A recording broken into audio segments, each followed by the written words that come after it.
దేవతల ప్రార్థన విన్న శంకరుడు, ఇప్పటికే నా తేజస్సు హృదయస్థానం నుంచి విడివడింది. కాబట్టి నా తేజస్సుని భరించగలిగిన వారు ముందుకు రండి అని చెప్పారు.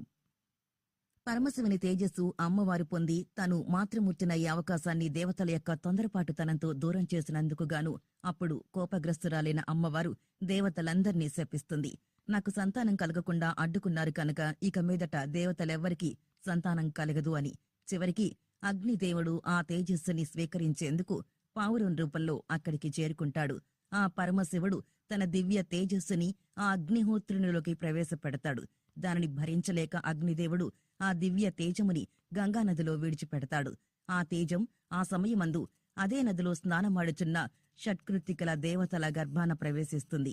ఆ దేవతలు కూడా ఆ పరమశివుని దివ్య తేజమును భరించలేక వెళ్లి గంగామాతని ప్రార్థిస్తుంది.